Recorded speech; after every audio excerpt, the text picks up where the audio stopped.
Well, hello everyone, and welcome to part 2 of Sustainable Schools Research Week. So many of you were on the webinar on Tuesday where we got into results of the project working on strategic energy management for school board portfolios. And today we're looking at rooftop unit replacements, another high potential area for improving energy efficiency across school boards at large. You'll find a number of the themes around looking at energy targets, energy efficiency levels of individual schools will be common between the two sessions, but focused in a very different area. And this whole approach to characterizing energy efficiency of schools is a common theme that you'll see through sustainable schools. But today, let me first acknowledge our sponsors, the Independent Electrical System Operator, Carmichael Engineering and Kilmer Environmental. This work would not be possible without them, and we're quite delighted with how this has turned out. We'll also acknowledge the tremendous work that the school boards taking part in this project have put into the whole thing, but we do acknowledge our sponsors for their technical advice as well as their funding support of this work. So next slide, please. All climate challenge network events, we begin with land acknowledgement, and we do acknowledge with respect the ancestral and unceded territory of the Inuit, the Métis, and the First Nations people that share these lands with us. I'm speaking from the traditional land of the Huron-Wendat, the Haudenosaunee, the Anishinaabe, and the Mississaugas of the Credit River, and it's our sincere hope that the work that all of us on this call today are doing together will be an honor to our shared responsibility to the natural environment. Next slide, please. Please use the Q&A for all questions and answers. Katia, as you know, follows it like a hawk, and as and where the questions you raise will fit into the flow of the presentation today, she'll interrupt me with those questions. Those we don't get to today, we will respond to formally after the webinar. So please take the time to let us have your comments, your questions, and your answers. If you're having trouble connecting or any other issues related to the webinar, please use the chat box for that. Next slide, please. So our agenda, we're kind of doing the introductions now. We're going to share some information about where the project came from, what was the trigger that led this to become a high priority area for effort and research. We'll share the findings in a summary form at high level to give you an idea of what did we look for and overall what did we find. We then want to share a project development flow diagram coming out of all the feedback and all the comments and recommendations we've had from the participating boards and the sponsoring organizations. We've tried to present this in the form of a step-by-step flowchart that can be used for these kinds of projects on a go-forward basis. We'll extract from there what we think are the key factors that affect just how energy efficient these projects turn out to be. Like some are more efficient, some are less efficient. What have we found so far are the factors that influence that outcome. We then have a bit of a panel discussion. I'm hoping that Chris and Kevin have been able to join us. And then we'll talk a bit about next steps. Where do we go from here with this research and some of the thinking about what sustainable schools will be doing in 2023. So that's our plan, that's our agenda, that's where we'll be going over the next 55 minutes. Next slide, please. For anybody who's new to the idea of sustainable schools, we've been around for over a decade. In the last 5 years, we've been reporting on the energy efficiency of Ontario school boards, and that work now is expanding to other school boards across North America that are interested in ranking themselves against the Ontario contingent and against each other, and getting a sense of where they should be looking in terms of achievable energy and emission savings potential and the actual savings that are being achieved from year to year. So this is very much a data-driven program, but a program that uses the data to identify opportunities for improvement. The sole mandate of Climate Challenge Network is to accelerate greenhouse gas emissions reductions in commercial, institutional, and multi-residential buildings across North America. This research is designed to and does contribute to that work. Next slide, please, Rosa. So the background, again, I think most, perhaps all of you will recognize the report on the right-hand side. That's our annual reporting on top performing school boards. The little box in there, you're not intended to and don't have to read it, but the 20 most energy efficient school boards in Ontario are recognized in there.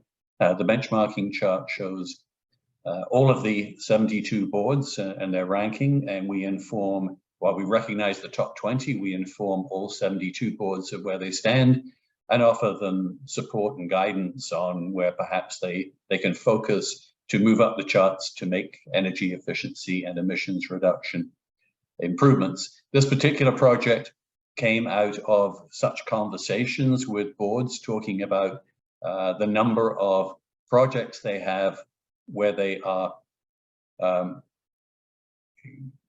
So, Katya, is there an issue around the visibility of the slides? I can see the slide. I can see everything too. Bruce, maybe you can leave the call and join again and see if that helps. Thank you. And thanks for chatting. So the large number of projects and rooftop units being replaced every year, it becomes by economic default the HVAC equipment of choice.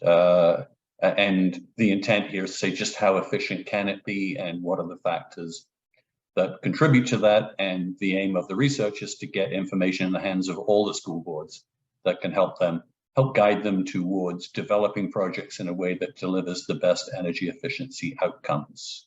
Next slide, please.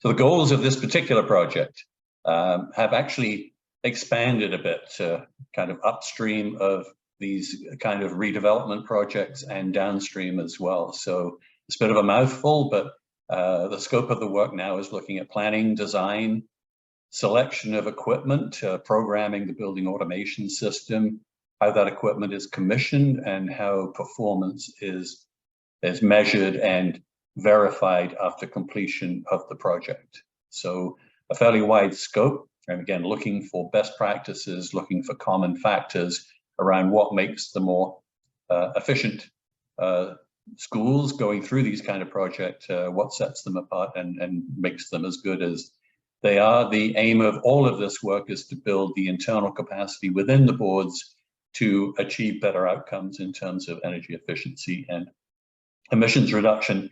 Here we've been focusing in particular on the project development process. How does the project come into being? How does it unfold? And how does it get concluded? Next slide, please.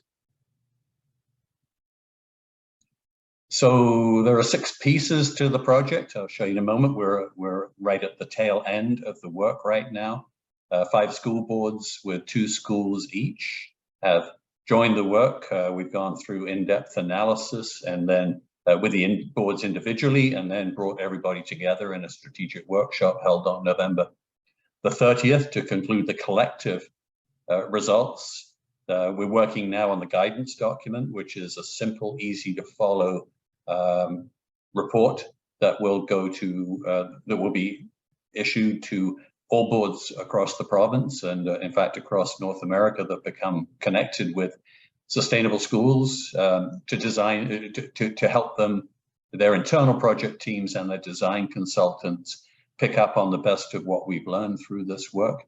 The webinar is happening today and there will be surveys conducted during this webinar. At the end, we will be again polling you for your opinions on what of this work you think can be most useful on a go-forward basis, and a more in-depth survey of the 5 participating boards to get their feedback on what did we learn, what can be useful going forward, where can more help be used. Next slide, please. So a timeline, again, we started this work back in the spring, and it's progressed up to this point. The strategic workshop, as I mentioned, was held back on November the 30th. The webinar is today, and we'll share with you at the end the next few steps, getting the guide in use and following up with all 5 boards and all 10 schools to see how they progress over the course of 2023. Next slide, please. So let me share our findings to date. What have we learned from the work that's happened? And again, I'll acknowledge a few times through this the tremendous amount of work that the 5 participating boards have put in to collecting information, to answering our endless questions, to really help moving this towards practical, useful outcomes. The analysis stage has 2 parts. One is, again, working individually with the boards, finding information gaps, some of which could be filled in, some of which could not, which is part of the process coming out of here. What information is it useful for boards to collect over the course of these projects? But the 3 areas we focused on as first, after the retrofit is complete, how efficient is the school? Where we've been measuring, did savings happen after the project was completed relative to the pre-project baseline? But more importantly, how efficient is the school afterwards, after this major capital investment in HVAC infrastructure? Do we wind up with an efficient outcome? And if not, why not? We've collected a lot of information on project details, the design specifications, shop drawings, the equipment used, the air testing results coming back, comparing all of that. We'll share some of that information with you. And then looking, how is this new equipment being operated? So operations, controls, building automation, programming, scheduling, those issues. So how efficient is the school? What is the essence of the project? What equipment, what design, what outcomes, and how are the schools being operated? And those things we believe kind of define how efficient each of the schools has become. The strategic workshop simply brought together all 5 boards in summary tables that allow us to do a more complete compare and contrast between the outcomes for all the different schools, what kind of equipment used. And again, we'll share those findings with you in just a moment. So step 1 is with the one-on-one with the boards, which we intend to continue into 2023. And step 2 is bringing those results together and what's the picture that's emerged. Next slide, please. So the 10 schools, we have the 5 boards, and not for the last time today, I'll again acknowledge just how much effort they've put into this and thank them for that. The school names, you can see there how big the schools are. We have 1 high school in the group, St. Robert with York Catholic School Board there. One of the, we now start to see, if you like, gaps in information, which we believe we've established would be useful for these kinds of projects, and that is built into the proposed project development process that we'll be outlining a bit later in the session. But building automation system access is there, but also important is archiving of data, so you can look back and see how the school was running before and after the project as being the best way of nailing down what happened, what changed, what's good. So minimal archiving across this group of schools. Interval meter data, again, will show you why we think this is really valuable. Only 2 of the schools had electric interval metering. None of them had gas. Both the ISO and Enbridge are on this call, and they're interested in hearing your thoughts about implementing more interval metering as a really important diagnostic tool in, again, figuring out why and how some schools are more efficient than others. And there was no sub-metering across these schools except at Ottawa Catholic School Board. And that system, they simply don't have the capacity to monitor and use it. It's an older system that is not in extensive use right now. So a lot of the data that can help diagnose issues, point everybody in the right direction at the moment is not generally used. And no surprise, you're going to see that showing up in recommendations as to how these projects can be done in a more consistent and rigorous fashion and deliver consistently positive energy efficiency outcomes. So these are the schools. The next slide, please, Rez. As I mentioned, we track trends. So the black vertical lines here are when the project was implemented, when it came into effect, when it's completed. And I think most, perhaps everyone on the line now understands the blue dots and the red dots are things that keep me awake at night. So the electricity on the left. Now the red dotted lines are the baseline, that's weather normalized from year to year. The blue dotted lines are the actual monthly usage. So, and we haven't named the schools here because this is illustrative, but again, we're arguing that this is something you should track before and after each project. You can see with the first school there, after the project, the electricity use came down substantially, and nothing to do with COVID. This is a result of the project. You can also on the right-hand side see the gas. In fact, it's not as pronounced a reduction, but those blue dots are all pretty consistently below the red dotted lines. So this particular project saw electricity and gas savings after the fact. The other project, the implementation stage was earlier. It's over on the left-hand side after the implementation of the work. Electricity use actually jumped for a period of time and then came back onto baseline. No real savings, and the reduction you see further on there is due to COVID. But overall, this particular project, the gas use went up, and it stayed somewhat above the baseline ever since. So very different outcomes. And the starting point we're suggesting for all boards is you need to be tracking this through these projects and to see what changes. Next slide, please. Again, apologies to folks who saw this same slide on Tuesday, but this is profoundly important. So while it's interesting to know, did the energy use go up or down as a result of the project, it's far more interesting to say, after we've spent this amount of capital, this amount of infrastructure and your money, is the school efficient? And Sustainable Schools measures energy efficiency against these metrics. We update them on a fairly regular basis as the general trend of energy efficiency in schools is improvement. You generally are getting better over time, not always. 2019, in fact, there was a setback in gas consumption, on gas performance across the province of Ontario. But this, the total energy of an elementary school at 10.5 equivalent kilowatt hours, a secondary at 12.5, and a board administration office at 20.5 equivalent kilowatt hours. These generic targets are based on Toronto weather conditions, but adjusted to local weather when applied to individual schools.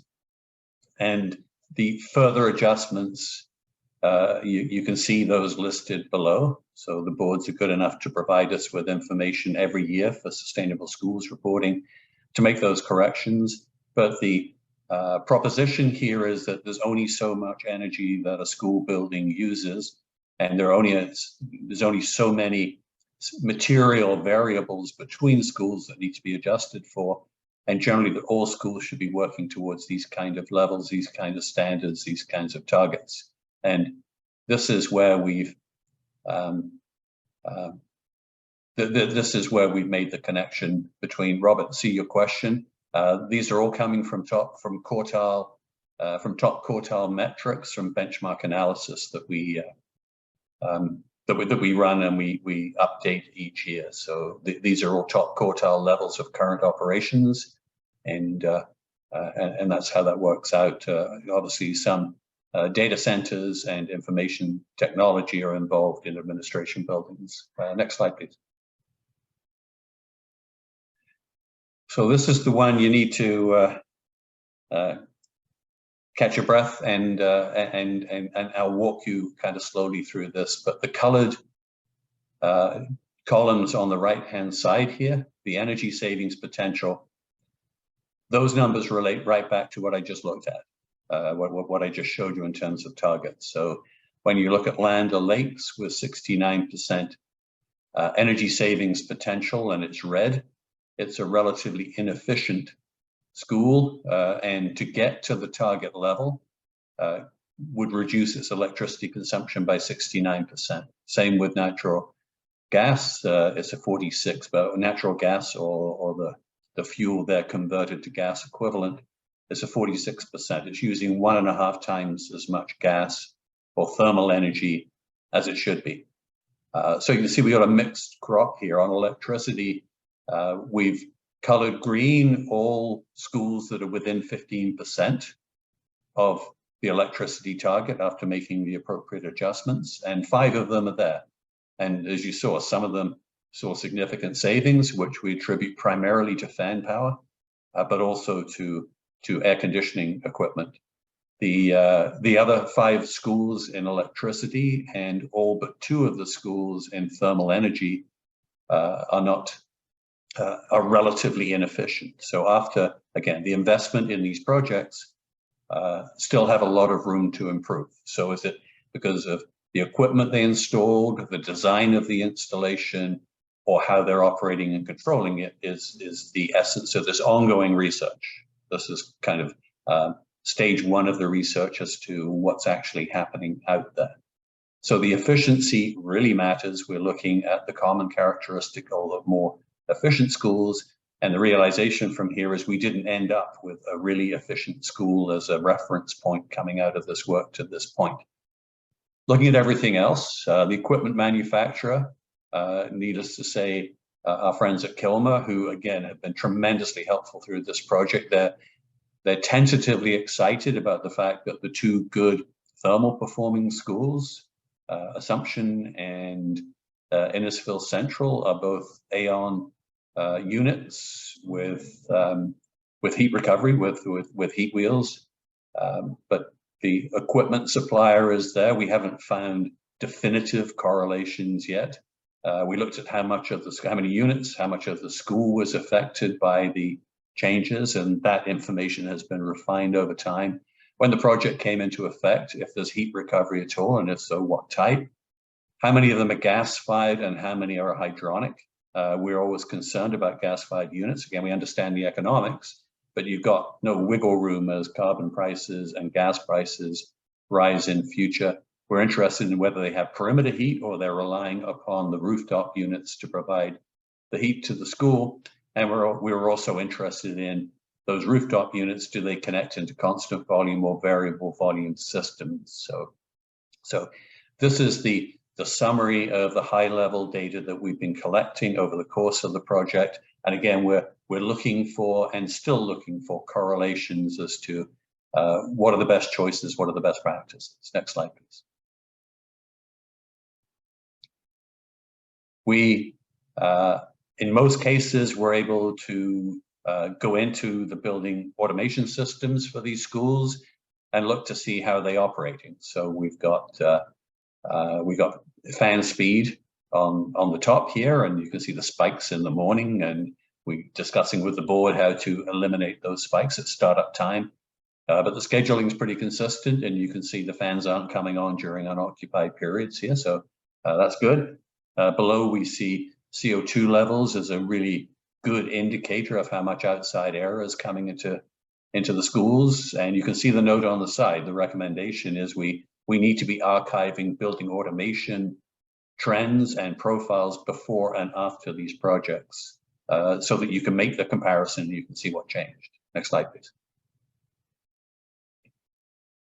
So running across, looking at the test reports, the supply airflow, CFM per square foot, the fan power watts per square foot, the total fan power is different. So there's a return fan, and in many cases power exhausts or fans associated with heat recovery equipment in there. So looking where it's available, and you can see the gaps in data there is because of inconsistencies in the test reporting.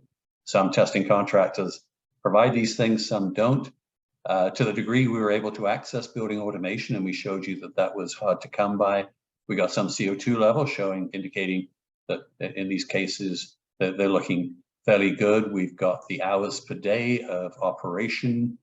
We've got other fans coming on during unoccupied periods, and we've got the average fan speeds during the periods we were able to look at.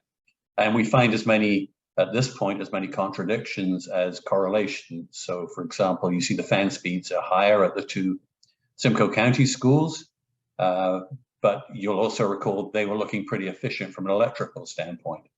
So again, there's more to be learned, more to be understood from this work as we go forward. Next slide, please. Ian, just while we're on this, there was a question that came in from Benjamin Ratcliffe at PLDSB about separating out the impacts of COVID. Well, yes, so everybody's going through those effects, but so we saw the starting point of this work was looking at the 2019 year, the year before COVID came into effect. And at the moment, most of the air handling units, there's certainly issues around greater outside air volumes and longer operating periods. Those have been tackled, those have been addressed through here, but you're absolutely right, Benjamin. COVID has thrown a bit of wild card into everything around baseline setting and measurement, but comparisons between schools and between boards we're still finding meaningful and useful. Looking at interval meter data as the other piece that you remember, only 2 of the schools here had this. This is the comparison between them. St. Robert is the black line at the top that's got a number of portables. We're just confirming the number right now to make that comparison. And Our Lady of Fatima, you recall, it was among the most efficient electrically of the schools.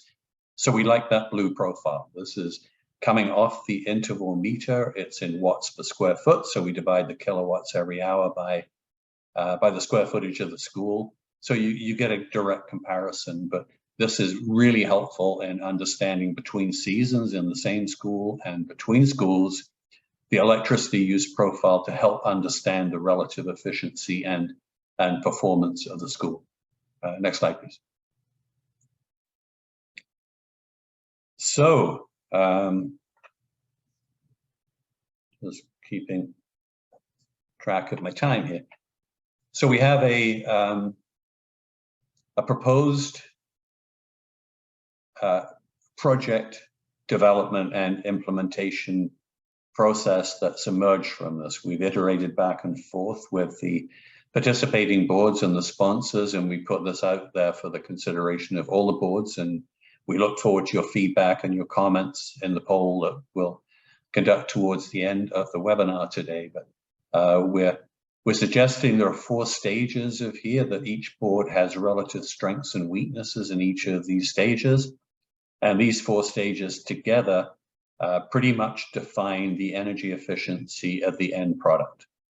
So the pre-work, if you like, pre-project, scoping, defining the project, setting an energy target for where the school needs to be as a result of doing this project, putting budgets together, looking at the extent to which this project integrates with the rest of the HVAC systems in the school.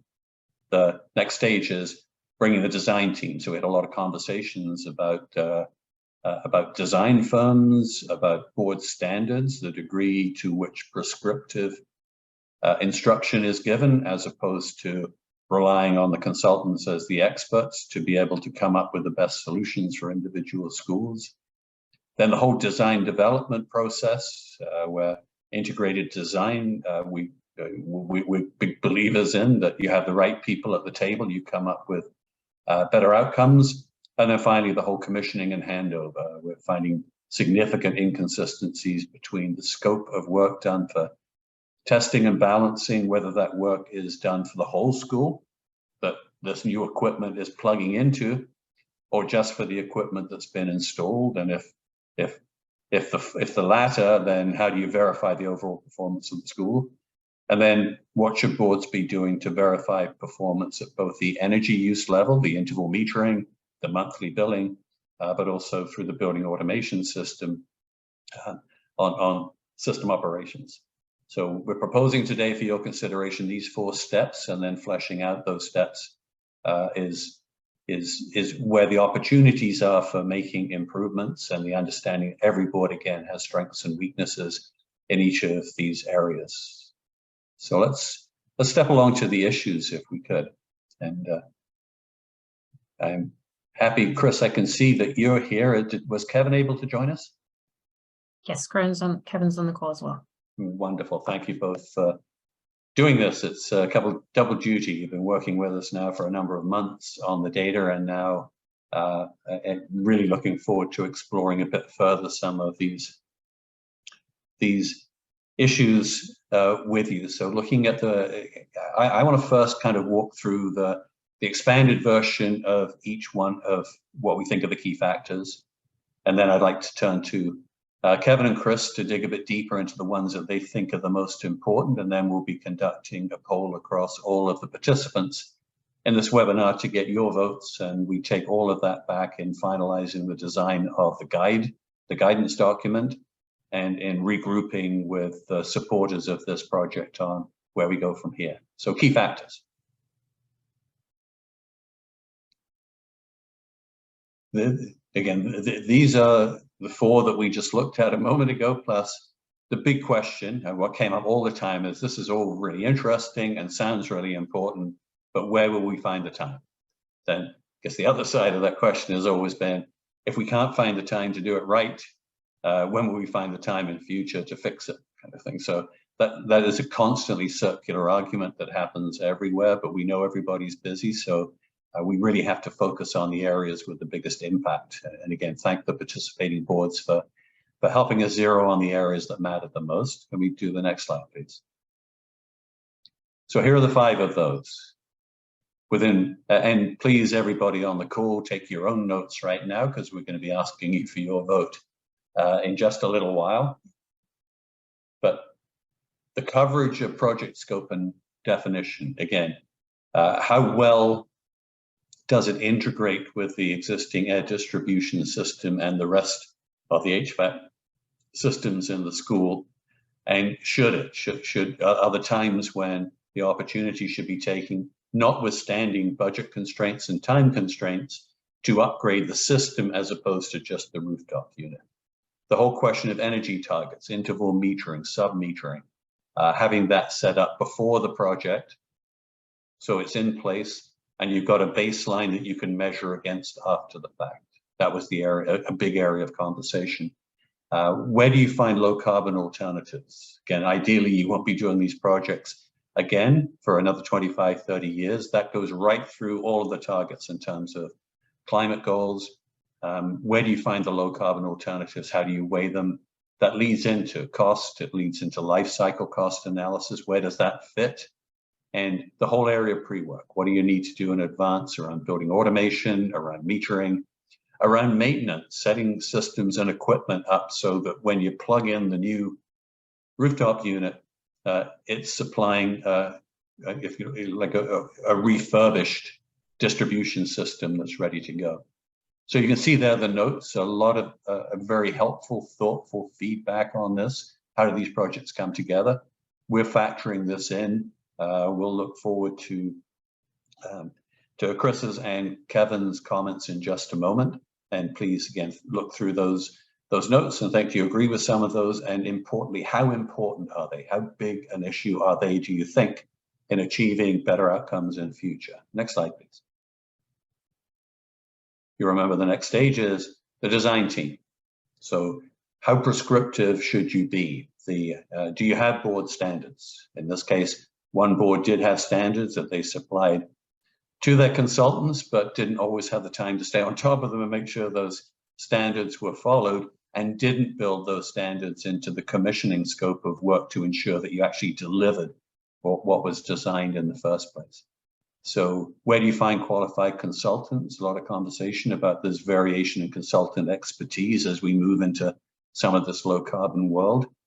So important discussions, and again, our request of everybody on the panel and our 2 panelists, and to everyone on this call, how important are these things in the big scheme of things in delivering better outcomes? So that's number 2. Number 3.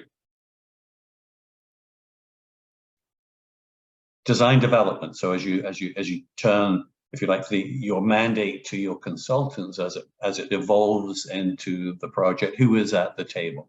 Where do you find time to have the right people at the table so the better decisions get made? And decision criteria around equipment selection. There's air source heat pumps are an option right now. Are you looking for gas-fired or hydronic? Are there options around that? One's less expensive, than the other. How is that going to work within the budget envelopes you have to work with? Is heat recovery a good idea or not? What is your board opinion on that? What is the mandate? What is the instruction you give to your consultants, and how does that develop over time? So again, some really helpful feedback and conversations with the boards, especially at the strategic workshop when they're all together. That's when we learn the most, is the back and forth there. But again, budget dominating, so to some extent, budget and time can preclude looking at, if you like, better, more future-looking options. Staff time constraints are a big issue, that with boards having schools spread over huge geographic areas, reliability is a huge issue. They're not inclined to take chances when it's going to be a 4-hour drive to go and figure out what went wrong. And the whole idea of further information around how do you set energy targets? So we're going to talk a lot at the end about standardization, about what would be useful standards for boards to use going forward for these kinds of projects in future. Next slide, please. Number 4, and then we got number 5, and then we get into the conversation. So commissioning and handover, from our perspective, perhaps one of the most interesting areas, because the essence of that conversation is everybody's so busy that as soon as this project is working, got to get on with the next one. So where are you going to find the time to make sure the testing and balancing one was done rigorously, and then what do you compare it against? And who should be responsible for looking at deviations between the design requirements and the actual operating performance at the end? And again, when everybody's running out of time and needs to move on to the next project.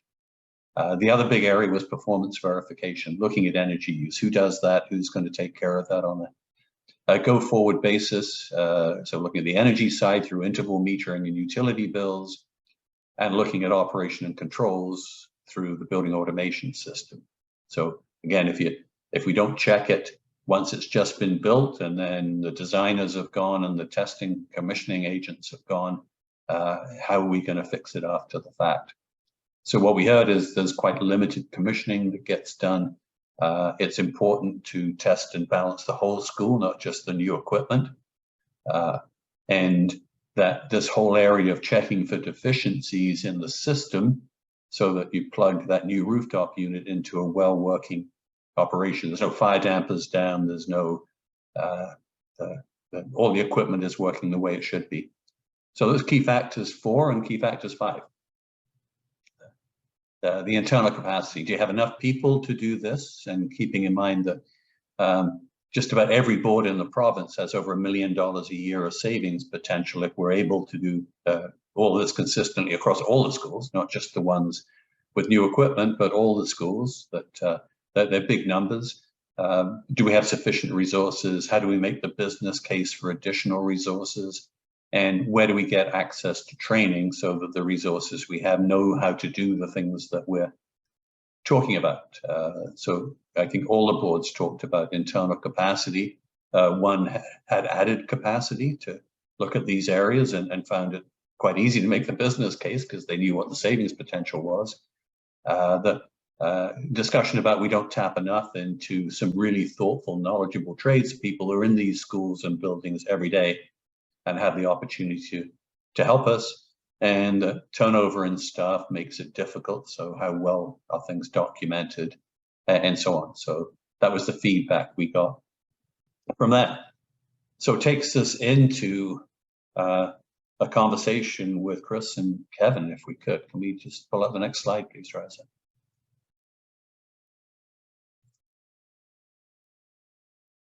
So here's a nice summary, and maybe starting with Chris, just because your first name is alphabetically before Kevin's. Looking at these 5 areas, where do you think, which of those areas would you focus on, or is it more than one area where after going through this work, you really think it could have a big impact on the outcomes of the projects that you're building?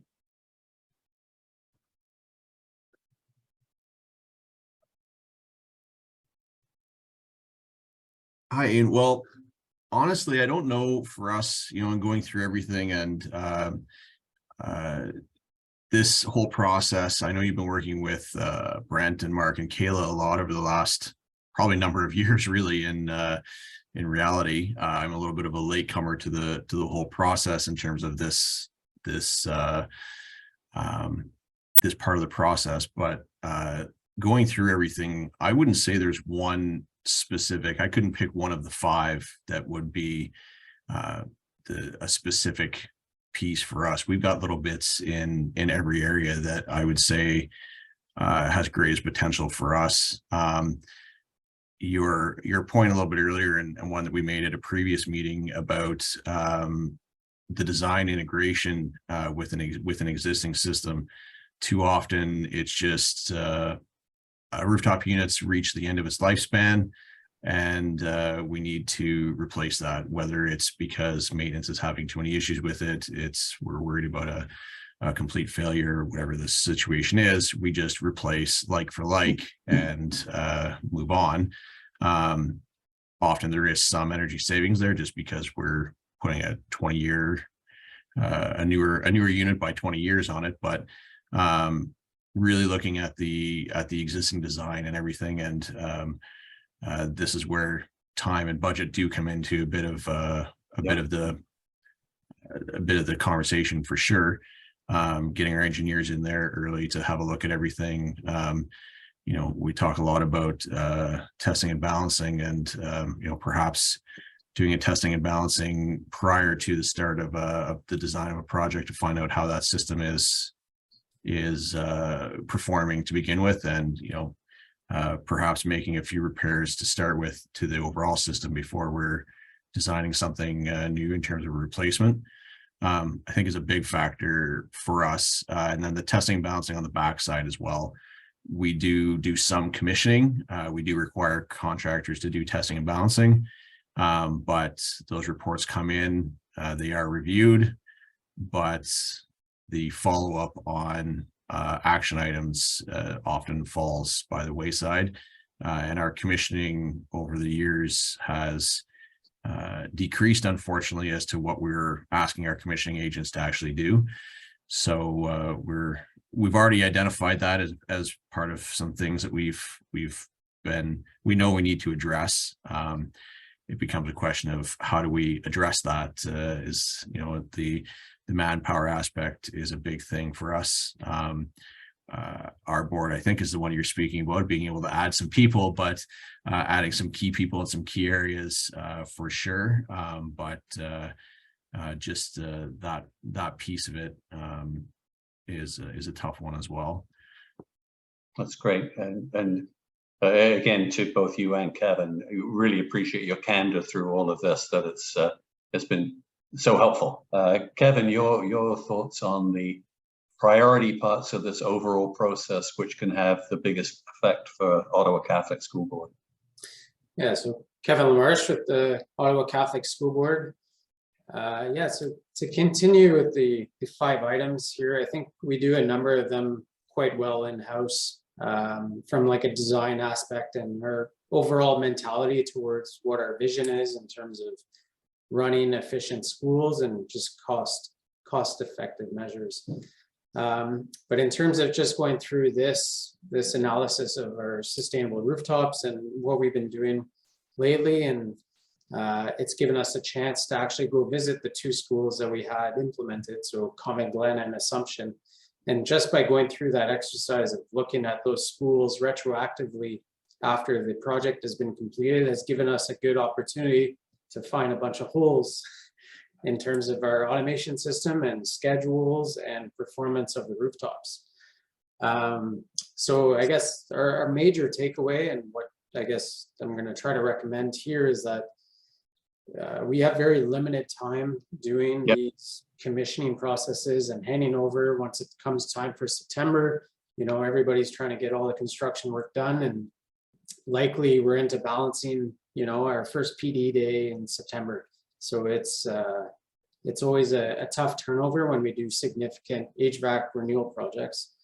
But I think there is a valid argument to be made for retroactive commissioning or just retroactive, I guess, analysis of our consumptions post, say, 6 months and 1 year after the project has been completed. So just as an example for assumption, we realized, so the outdoor air dampers on the rooftop units, the wiring was actually disconnected. So Okay. we're actually able to fix that the other day, and that the automation system was essentially running 24/7 on our scheduling side for our hydronic heating valves for the perimeter heating of the school. So these are items that we thought were implemented. You know, it's a tough transition from project officer, project manager to our operations side. And we try to do our best with that and arrange meetings so that they're trained and educated on the new system. But it's definitely a tough transition when it's a little bit of a time crunch and we're all learning the same system at the same time. So I think there's very much a good opportunity to go back since 6 months later, find out, oh, are we hitting some sort of energy target, or where do we sit? Yep. Let's have another look at this while it's under warranty. And I think there's a huge benefit there from a post-project completion point of view. Yeah, thanks, Kevin. That fits nicely into what we'll talk about after the poll, which is where do we go from here, and what can the next steps, and how does this learning continue from where we've gone so far? I think you both kind of implicitly responded a bit to question 2. So let me skip right, Chris, if I could, to question 3. And with everything that, again, we've gone through together over the past few months, and what we're looking at today, where would Simcoe County Board look for additional help? We'll be regrouping with, again, our project partners on this after this webinar.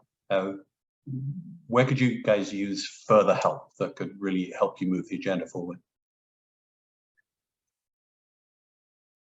That's a tough question. We can always use a lot of help in a lot of areas.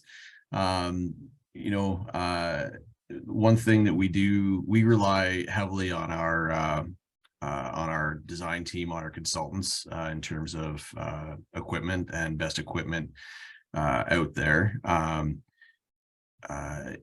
don't know what other boards are seeing, but a lot of the engineers that we use, they're hard to put this sort of generically, but they get into a little bit pigeonholed in terms of what they're speccing. They've used this on a previous job, it works well there, let's implement this here. So some education of the consultants. A lot of manufacturers or suppliers reach out to us directly, which is good. It's good to know what's out there from an owner standpoint, but when it comes down to the real pieces, we rely on our design team, on our consultants to make a lot of those recommendations and decisions. So bringing them up to speed on what's really out there in terms of good, efficient units that obviously you get what you pay for, but we're all working on a budget, so there's different levels of what can be supplied and still have, you know, heat recovery and those types of things. So we have some consultants passing on heat recovery because it's too expensive. We are trying to implement as much heat recovery as we can with a lot of our units, a lot of the units we're installing lately. But we do hear those. One consultant is saying, yes, we can definitely do that. We can do it through this supplier or these groups of suppliers, and others aren't saying that. So I don't know how that. I guess that's reaching out to some of the partners you have on the call here to get a good blanket of knowledge out to the consulting world as to what's available to help us move forward with some of those pieces. You know, in terms of information, like I said, I'm a little bit of a latecomer compared probably to a lot of people on these calls, but there's a lot of information here that proves very helpful, and our maintenance department does a very good job at taking this information and working with that. So that's a great resource for us. And internally, we're working on myself and trying to get my team, and we're trying to work a little bit more collaboratively in those aspects as well. But this information coming back to the boards, I think, is a very important resource for us to. So you get into the time and budget constraints, and you tend to think a little bit less about the energy piece of it. It often comes as second or third fiddle sometimes, depending on what you have going on. So having a third party sort of bringing these things to the forefront again I think is helpful. Yeah, you remind me of a couple of things that came up in the strategic workshop.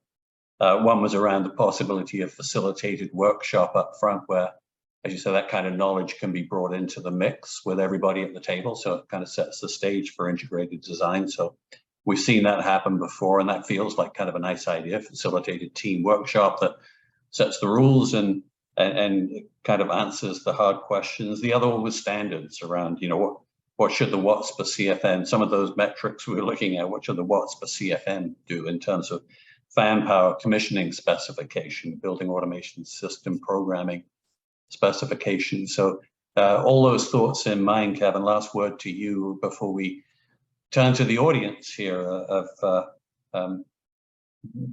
which, as you say, you are very self-sufficient at the Ottawa Catholic Board, but are there areas where your team can be supplemented with a bit of help, with a bit of resources, and what might those be? Yeah, I think that's a great question. I think on the energy side, we do have somebody that is responsible for observing our utility consumption, but that's one of his responsibilities with many others. So I think in terms of trying to automate that type of data accumulation is definitely beneficial to create some sort of dashboard where that data can be, put in through the utility and then displayed for us to give us some sort of active display on a month-to-month, or even, with a higher detailed approach. I think that is something that we could benefit from, where, taking that process that could be automated away and trying to facilitate that position so that he can have time to do other things.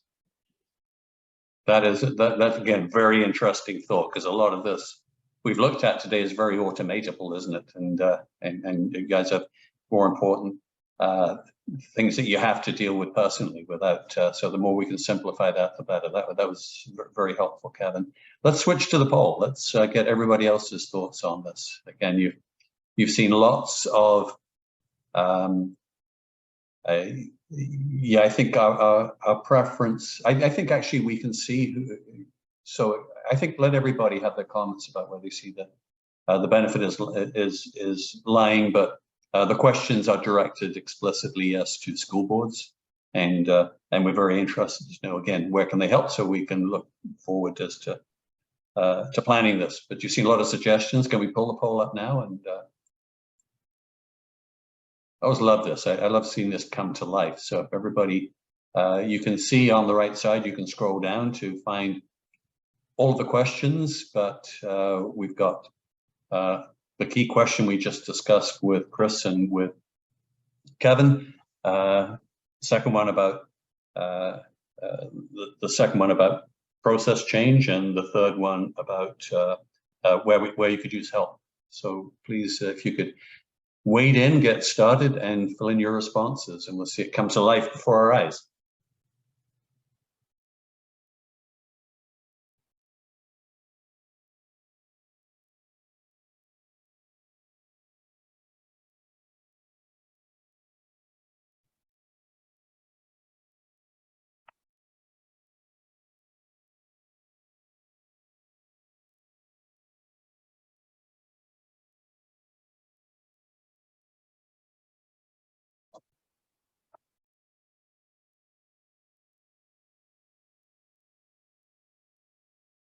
See, a few people have already submitted their answers. Ian, if you're okay with that, we'll give another 20, 30, 40 seconds. Oh, I think we can give them a couple of minutes. These are not, these are actually important questions. So please,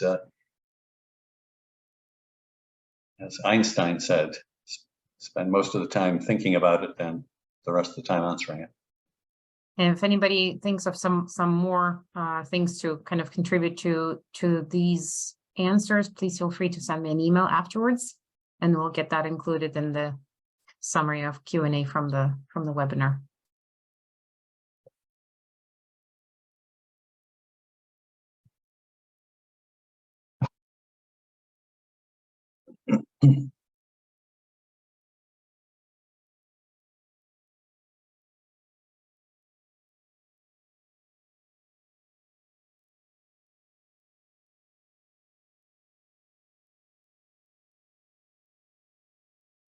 But like election night in America.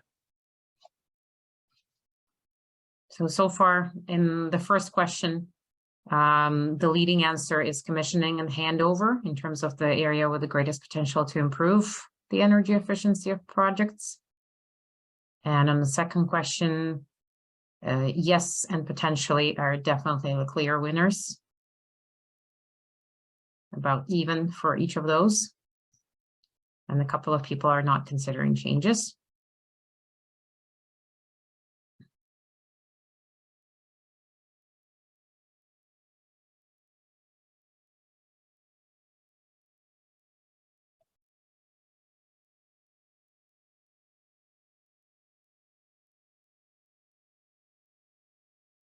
Let's give it one more minute and then we can close the poll, Katya.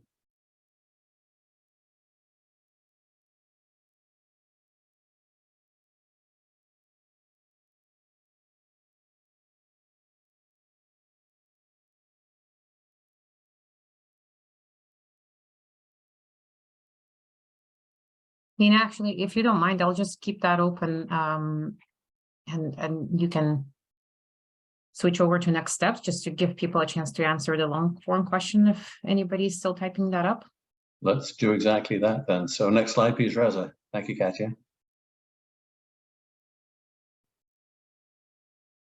So as mentioned, where we go from here, and most of it's on the right-hand side as to what we're hoping will happen over 2023, but the participant survey, again, the 5 boards that took part, they've been generous with their time, and we're looking forward to their thoughtful and more comprehensive feedback on what improvements can be made and where to lead it. We will be, before the end of the year, posting the guidance document that we will welcome everybody's feedback on, but we're hoping that flow diagram will be on everybody's walls by January the 15th, and you can track all of your projects working through the steps there and track your progress on making improvements.